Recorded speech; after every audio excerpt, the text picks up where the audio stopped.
Pengaruh sistem tanam paksa pada masa kolonial di Indonesia.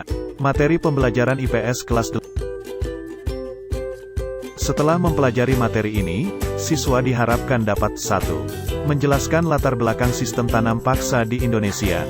2. Mengidentifikasi ketentuan sistem tanam paksa di Indonesia. 3. Mengidentifikasi penyimpangan ketentuan sistem tanam paksa di Indonesia. 4. Mengidentifikasi pengaruh. Pada video sebelumnya, kalian telah mempelajari mengenai pengaruh sistem sewa tanah pada masa kolonial di Indonesia. Tentunya kalian sudah memahami materi tersebut kan? Untuk selanjutnya, pada video ini kalian akan mempelajari pengaruh sistem tanam paksa pada masa kolonial di Indonesia. Melalui video ini, kalian diharapkan dapat menguasai tujuan pembelajaran yang telah dipaparkan di atas. Selamat belajar, semoga sukses! Kita telah membahas mengenai bunga Rafflesia arnoldi yang ditemukan oleh pencetus kebijakan tanah di Indonesia yaitu Raffles. Pada video ini, kita akan mengamati gambar di atas. Pernahkah kalian melihat tanaman di atas secara langsung? Di daerah manakah tanaman ini tumbuh subur di Indonesia? Mengapa rakyat Indonesia menanam tanaman ini? Pada zaman Belanda menguasai Indonesia, rakyat diwajibkan untuk menanam tanaman seperti kopi, tembakau, nila, dan teh. Tanaman itu yang nantinya akan diekspor ke Belanda. Untuk mempelajari materi lebih lanjut, mari kita simak penjelasan berikut.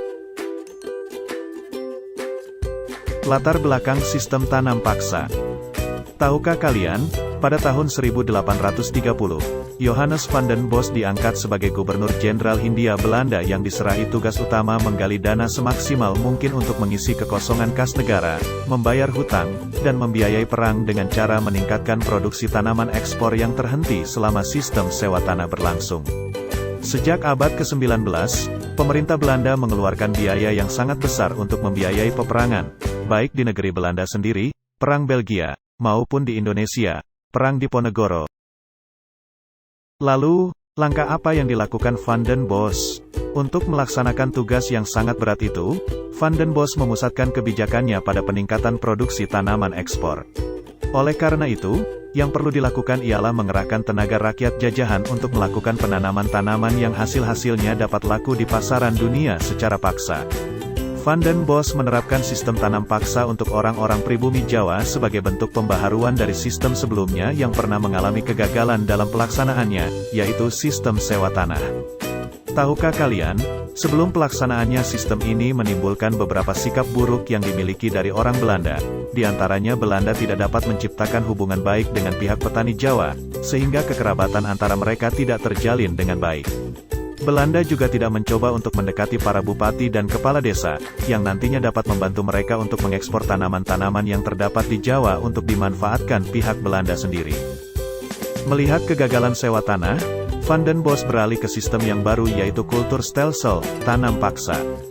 Dengan mengamati letak geografis di Pulau Jawa yang sangat luas dan memiliki berbagai macam tanaman berharga, Belanda membuat peraturan baru yang jauh berbeda dari sistem sebelumnya.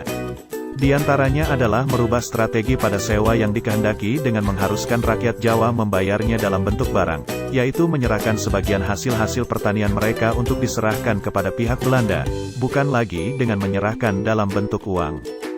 Setelah tiba di Indonesia, 1830, Van den Bos menyusun program sebagai berikut. 1. Sistem sewa tanah dengan uang harus dihapus karena pemasukannya tidak banyak dan pelaksanaannya sulit.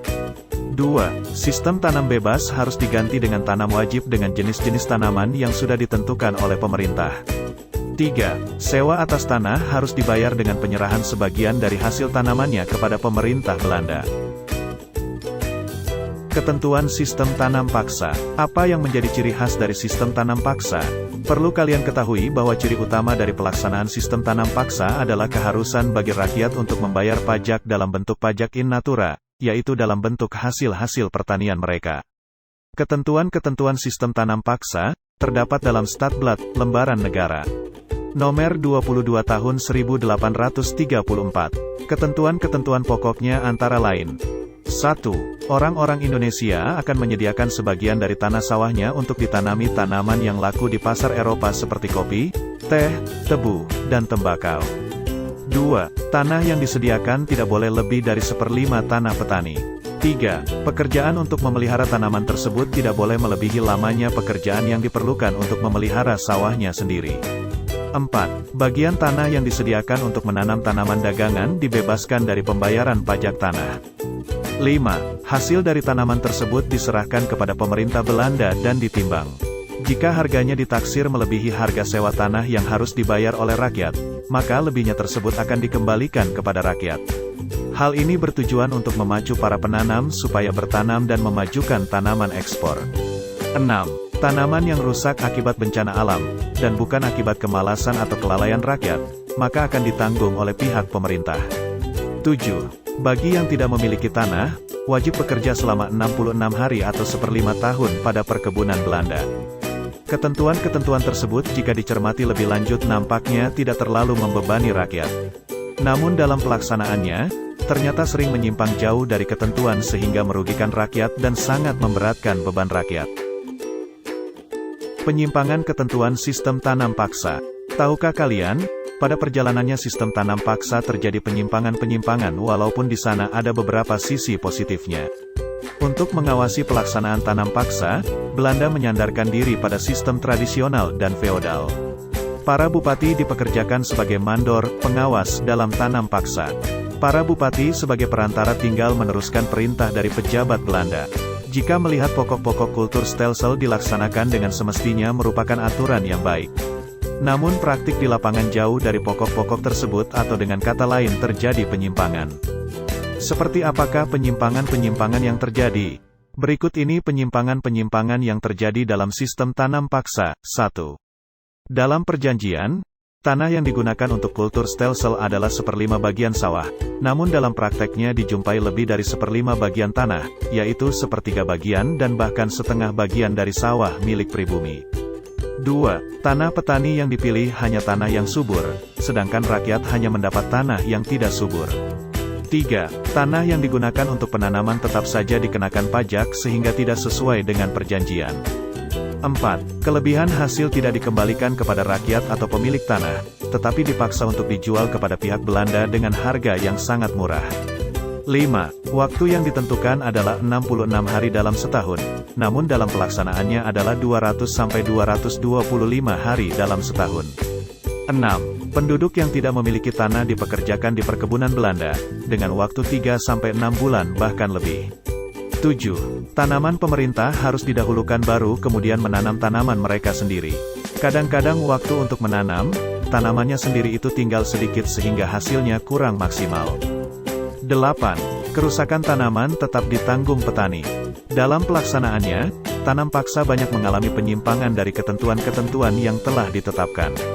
Penyimpangan ini terjadi karena penguasa lokal tergiur oleh janji Belanda yang menerapkan sistem kultur prosenten. Kultur prosenten atau persenan tanaman sebagai hadiah dari pemerintah bagi para pelaksana tanam paksa, penguasa pribumi, kepala desa, yang dapat menyerahkan hasil panen melebihi ketentuan yang diterapkan dengan tepat waktu. Pengaruh sistem tanam paksa. Adanya penerapan sistem tanam paksa memberi pengaruh keuntungan bagi bangsa Belanda. Keuntungan tersebut diantaranya meningkatnya hasil tanaman ekspor dari negeri jajahan dan dijual Belanda di pasaran Eropa. Kemudian perusahaan pelayaran Belanda yang semula hampir mengalami kerugian, tetapi pada masa tanam paksa mendapatkan keuntungan. Belanda mendapatkan keuntungan yang besar. Keuntungan tanam paksa pertama kali pada tahun 1834 sebesar 3 juta gulden. Pada tahun berikutnya rata-rata sekitar 12-18 juta gulden. Akibat tanam paksa, kas Belanda yang semula kosong dapat dipenuhi. Penerimaan pendapatan juga melebihi anggaran belanja dan Belanda tidak mengalami kesulitan keuangan lagi dan mampu melunasi utang-utang Indonesia. Di sisi lain, bagi Indonesia adanya sistem tanam paksa berpengaruh pada pekerja yang mulai mengenal sistem upah yang sebelumnya tidak dikenal oleh penduduk. Mereka lebih mengutamakan sistem kerjasama dan gotong royong terutama tampak di kota-kota pelabuhan maupun di pabrik-pabrik gula. Dalam pelaksanaan tanam paksa, penduduk desa diharuskan menyerahkan sebagian tanah pertaniannya untuk ditanami tanaman ekspor, sehingga banyak terjadi sewa-menyewa tanah milik penduduk dengan pemerintah kolonial secara paksa. Dengan demikian, hasil produksi tanaman ekspor bertambah, mengakibatkan perkebunan-perkebunan swasta tergiur untuk ikut menguasai pertanian di Indonesia di kemudian hari. Walaupun terdapat beberapa pengaruh positif yang ditimbulkan dari tanam paksa, namun pelaksanaan sistem tanam paksa juga banyak menyimpang dari ketentuan pokok dan cenderung mengadakan eksploitasi agraris yang semaksimal mungkin. Oleh karena itu, sistem tanam paksa mengakibatkan penderitaan bagi rakyat pedesaan di Pulau Jawa. Adapun penderitaan bangsa Indonesia akibat pelaksanaan sistem tanam paksa diantaranya. 1. Rakyat makin miskin karena sebagian tanah dan tenaganya harus disumbangkan secara cuma-cuma kepada Belanda. 2. Sawah dan ladang menjadi terlantar karena kewajiban kerja paksa yang berkepanjangan mengakibatkan penghasilan menurun.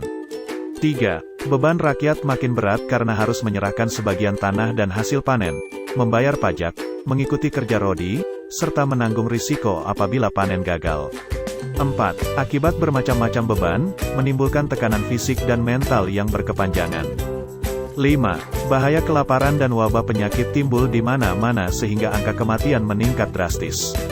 Bahaya kelaparan yang menimbulkan korban jiwa terjadi di daerah Cirebon, 1843, Demak, 1849, dan Grobogan, 1850. Kejadian itu telah mengakibatkan penurunan jumlah penduduk secara drastis. Di Demak jumlah penduduknya yang semula 336.000 jiwa turun sampai dengan 120.000 jiwa.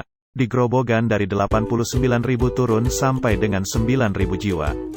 Demikian pula yang terjadi di daerah-daerah lain, penyakit busung lapar, Hongerudim, merajalela. Kecaman terhadap tanam paksa tidak hanya dari Indonesia. Kalangan humanis dan kapitalis di Belanda yang mengetahui penyelewengan tanam paksa menuntut agar tanam paksa dihapuskan. Orang-orang Belanda yang menentang tanam paksa antara lain Baron van Hopel, yang membuka penyelewengan tanam paksa di parlemen Belanda, E.F.E. Douwes Dekker dengan nama samaran Multatuli, mantan asisten residen Banten, menerbitkan buku Max Havelaar dan L. Vitalis, seorang inspektur pertanian. Kecaman tersebut membuahkan hasil dengan dihapuskannya tanam paksa pada tahun 1870. Pada tahun 1870, keluar Undang-Undang Agraria, Agrarische Wet, yang mengatur prinsip-prinsip politik tanah di negeri jajahan yang menegaskan bahwa pihak swasta dapat menyewa tanah, baik tanah jajahan pemerintah maupun tanah penduduk. Pada tahun yang sama juga keluar Undang-Undang Gula, Suikerwet, yang berisi larangan mengangkut tebu keluar Indonesia. Penghapusan tanam paksa dilakukan secara bertahap. Penghapusan tanam paksa lada tahun 1862. Penghapusan tanam paksa teh, nila, indigo tahun 1865. Keluarnya UU Gula, Suikerwet, mengakhiri seluruh tanam paksa, kecuali kopi di Parahyangan. Terima kasih sudah menyimak penjelasan terkait sistem tanam paksa melalui video ini. Semoga memberikan manfaat dan menambah pengetahuan kalian. Jangan lupa untuk like, komen, dan subscribe channel ini agar terus berkembang. Salam.